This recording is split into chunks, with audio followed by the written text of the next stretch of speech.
പ്രിയപ്പെട്ട പരമു, ഒരു സന്തോഷ വാർത്ത അറിയിക്കുവാനുണ്ട്. നീ എന്നോട് പിണങ്ങരുത്. ഈ കഴിഞ്ഞ ഞായറാഴ്ച എന്റെ വിവാഹമായിരുന്നു. പെണ്ണിന്റെ പേര് കേൾക്കുമ്പോൾ നീ അന്തം വിട്ടു പോകുമെന്ന് എനിക്കറിയാം. മലയിൽ തോമസ് സാറിന്റെ മകൾ ഡോളി.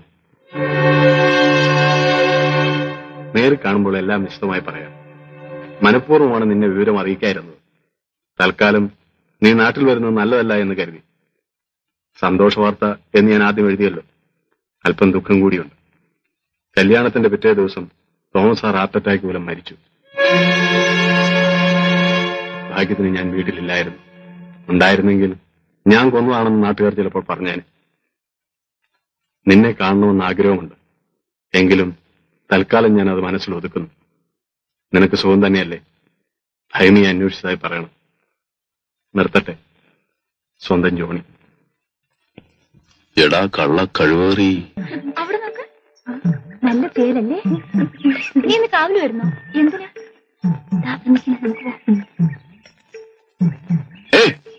ഇല്ലേ, അങ്ങനെ അങ്ങ് പോയാലോ? എന്താ മുളങ്കുറ്റിയില് അവിടെ?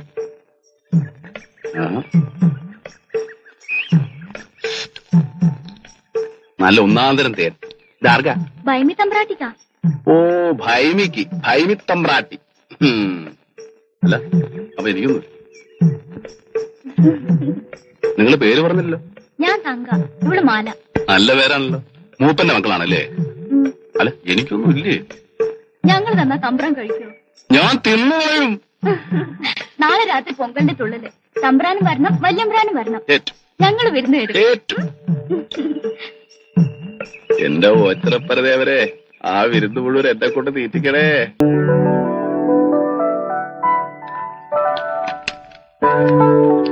ഓ, വരാം. ഒന്നുമല്ലേലും പത്മാവതി കുഞ്ഞും ആദ്യമായിട്ട് വിളിക്കുന്നതല്ലേ. എന്താ? ഓ, ഞാനത് ഫോർവേഡ് ചെയ്തില്ല. സർക്കാർ കാര്യമല്ലേടോ. റിമൈൻഡർ ഒക്കെ അങ്ങനെ മുറ പോലെ വരും. പുതിയ ഫൈനാൻസ് മിനിസ്റ്റർ വരുമ്പോൾ അസംബ്ലിയിൽ നിന്ന് ചുമ്മാ അലറും. ഇപ്പൊ നിരോധിക്കും, മൂക്കി കയറ്റുമെന്നൊക്കെ. 1 മിനിറ്റ്. അതിലൊന്നും കാര്യമില്ല. മറ്റേ സാധനം അങ്ങ് ചെല്ലുമ്പോ ഇവന്റെ ഒക്കെ നാക്ക് താനെ താഴും. ഓക്കെ, ശരി. കൊച്ചേട്ടോ, കൊച്ചേട്ടോ, കൊച്ചേട്ടന്റെ പനിയൊക്കെ മാറിയാ? പനിയോ? ആർക്ക്? അപ്പൊ കൊച്ചേട്ടനല്ലേ പനി? എനിക്കായിരിക്കും.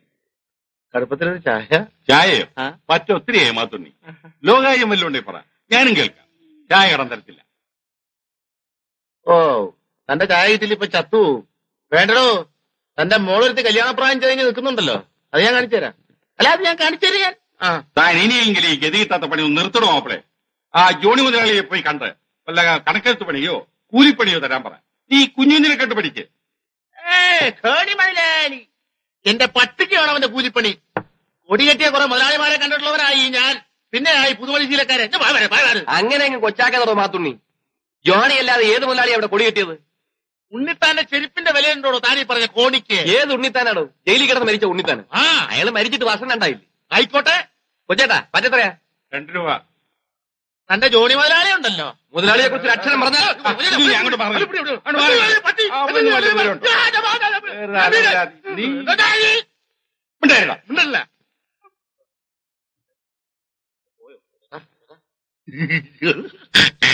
ഭൈമി പോയ വഴി ഇപ്പോഴല്ലേ പിടികിട്ടിയത്.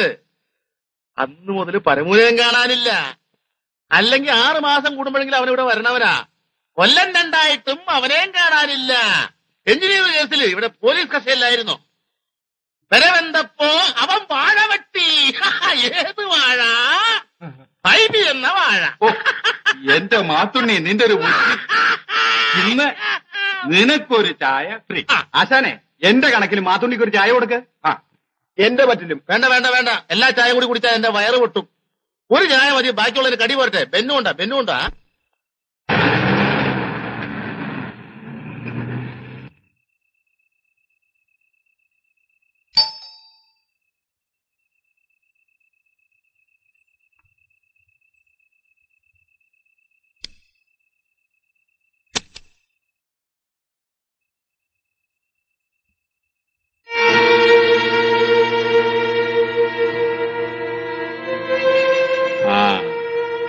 ആ കാറിന്റെ ഫ്രണ്ട് സീറ്റ് പാക്കറ്റ് ഉണ്ട് അതിനകത്ത്.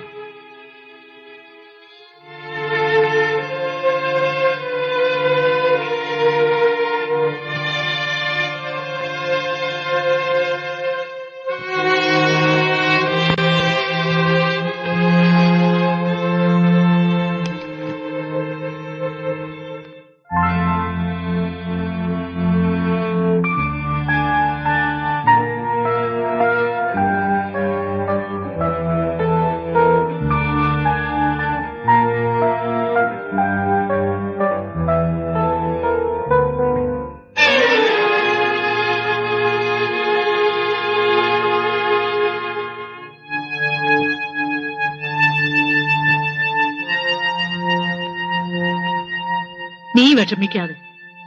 ഇങ്ങനൊക്കെയായി കാലത്ത്. ഇതൊക്കെ കണ്ടാലും പെണ്ണുങ്ങൾ കണ്ടില്ലെന്ന് നടിച്ചേക്കണം. അവനൊരു വിനോദത്തിന് അങ്ങോട്ടോ ഇങ്ങോട്ടോ ഒന്ന് തിരിഞ്ഞ നിനക്കെന്തോന്ന് നഷ്ടം വന്നു? നിനക്ക് അത്രയും ശല്യം ഒഴിഞ്ഞെന്ന് വിചാരിച്ച പോരെ? ഈ കള്ളുകൂടിയെങ്കിലും ഒന്ന് നിർത്താൻ പറയുമേ. ഇനി ഇപ്പൊ അതാ കൂത്ത്. നിനക്ക് നാണമില്ലേടി അവൻ കുടിക്കുന്നത് കള്ളാണെന്ന് പറയാൻ? അവൻ കുടിക്കുന്നത് നല്ല ഒന്നാന്തരം വീഞ്ഞ, ചോര പോലെ നിറമുള്ളത്. കാനായിലെ കല്യാണത്തിന് വീഞ്ഞ് തീർന്നപ്പം കർത്താവ് ആ വീഞ്ഞുണ്ടാക്കി കൊടുത്തത്. അതുകൊണ്ട് അത് പാവമുള്ള സാധനമല്ല. ആ, നീ അടുക്കളയിലോട്ട് ചെല്ല്. കോഴിയെ പൊരിച്ചു വെച്ചേക്കണമെന്ന് പറഞ്ഞല്ലേ അവൻ പോയത്. അത് ശരിയാക്കിയില്ലെങ്കിൽ അവൻ വരുമ്പോ നിന്നെ പൊരിക്കും. ഹലോ മഹർഷി, വരണം. ഇതാണ് ഞാൻ പറഞ്ഞ മഹർഷി. എന്റെ ഒരു പഴയ സുഹൃത്താണ്. ഇത് ജോണി, എന്റെ ആത്മസുഹൃത്ത്, ബിസിനസ്സുകാരൻ, സർവോപരി സ്ഥലത്തെ പ്രധാന കള്ളപ്പണക്കാരൻ. ഹലോ. ഇരിക്കും. Thank you. അല്ല സാറേ, ഇതേ സന്യാസിയാണ്. അയ്യോ അല്ല, വെറും കഴിവേറി, കള്ളക്കഴിവേറി. മാത്യൂസ് എന്നാ കാരണവന്മാരിട്ട പേര്. ഇവരെല്ലാം കൂടെ വിളിച്ചു വിളിച്ച് ഇപ്പൊ മഹർഷി മാത്യൂസ് ആയി. സൈക്കോളജിയിൽ ഒരു PhD ഒക്കെ എടുത്തിട്ടുണ്ട്. പ്രാക്ടീസ് ഒന്നും ചെയ്യുന്നില്ല. എന്തിന്? ഇട്ടുമൂടാൻ സ്വത്തുണ്ട്. പക്ഷെ ഒരു കുഴപ്പമേ ഉള്ളൂ, ഇത്തിരി നടപടി ദൂഷ്യമുണ്ട്. ഇൻട്രസ്റ്റഡ് അല്ലേ? ചെറിയ തോതിൽ. Very good. ഞാൻ തന്നെ പോലെ ഒരു കമ്പനി തപ്പി നടക്കുക.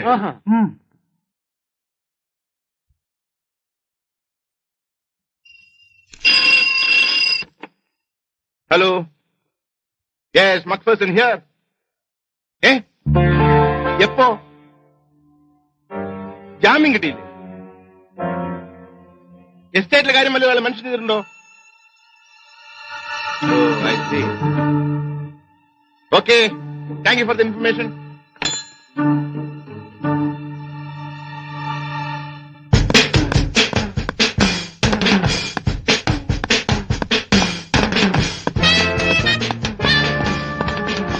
വണ്ടി എടുക്കുക.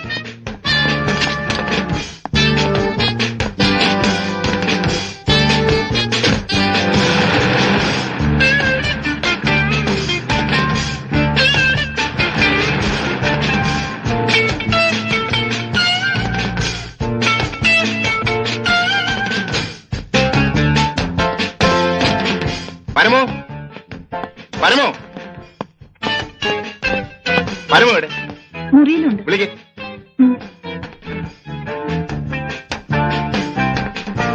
അങ്ങോട്ട് ചെല്ലേ. എന്തോ കുഴപ്പമുണ്ട്.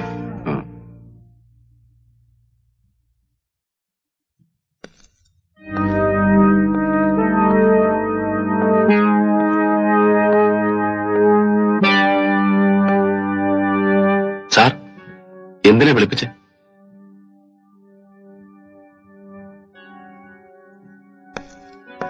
എന്താ സാർ? എന്ത് പറ്റി സാർ? വരും.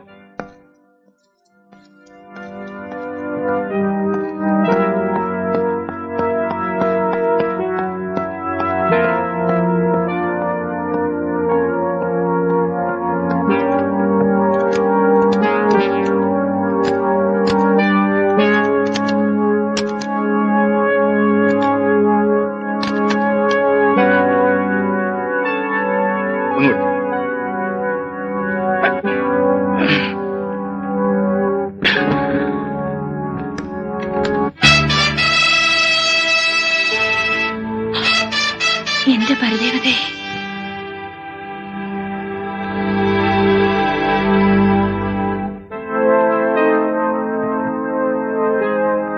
ഇത് 1 കോടി രൂപയുണ്ട്.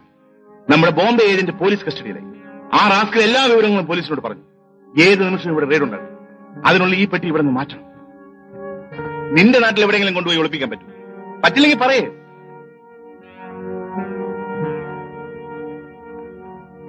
വെറും 2 മാസത്തേക്ക് മതി. നിനക്ക് ഞാൻ 10 ലക്ഷം രൂപ പ്രതിഫലം തരും. ഞാൻ ചെയ്യാം സാർ. ശരി, നിന്നെ ഞാൻ വിശ്വസിക്കും. ഉടനെ പുറപ്പെട്ടോളൂ. ഹോണ്ട കൊണ്ടുപോയാൽ മതി. ഏത് റൂട്ടിൽ പോകും? ചുരം കയറി പോകുന്നതായിരിക്കും നല്ലത്. പോലീസ് അവിടെ വരുമെന്ന് തോന്നുന്നില്ല. ഏത് നരകത്തിലൂടെയും പോകും.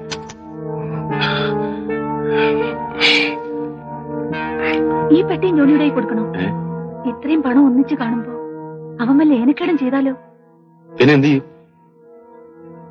ഇത് എന്റെ വീട്ടിൽ കൊടുക്കുന്ന നല്ലത്. പെട്ടി തുറക്കരുതെന്ന് അച്ഛനോട് പ്രത്യേകം പറഞ്ഞാൽ മതി. അതാ നല്ലത്.